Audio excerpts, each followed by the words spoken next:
I've been doing AlaskaMen magazine, gosh, I started in 1986.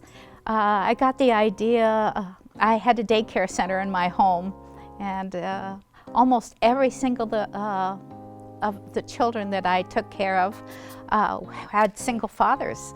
And they would always come and ask me if I knew any single women.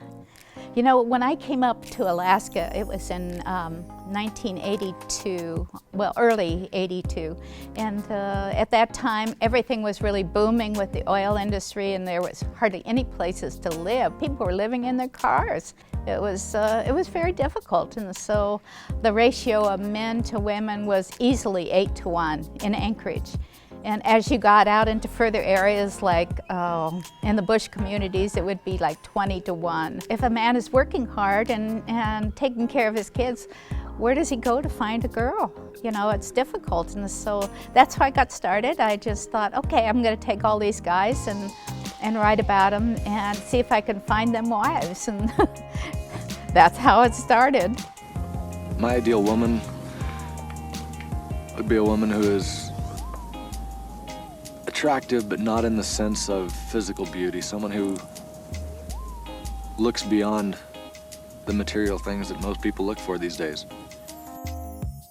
I have always been that person, even when I was in grade school, that the other girls would go to with a note and say, "Would you give this to Jimmy and tell him I love him?"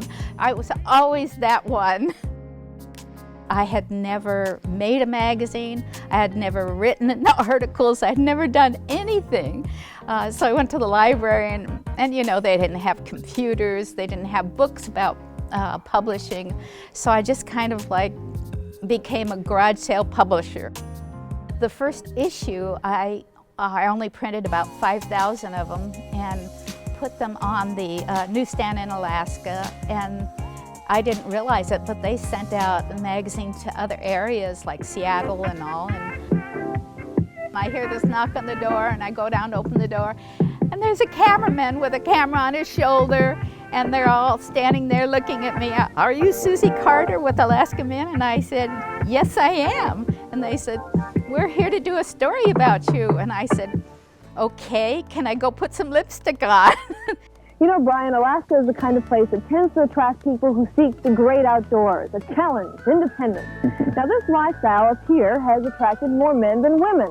So it's created a little bit of a problem, a real shortage of women. Well, Penny, that's a real big problem. Tonight you're going to meet Susie Carter, a housewife from Anchorage, Alaska, who thinks that she's come up with a solution. So overnight I was assailed by Oprah, by the Wall Street Journal, everybody. Who would have thought? Russia, and did a TV show over there. I've done 3 shows in Japan.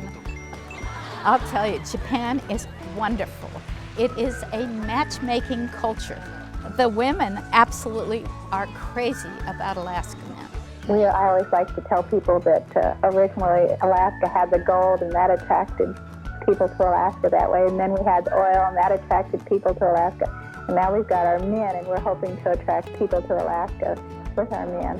It's been a wild ride. I mean, what could you say?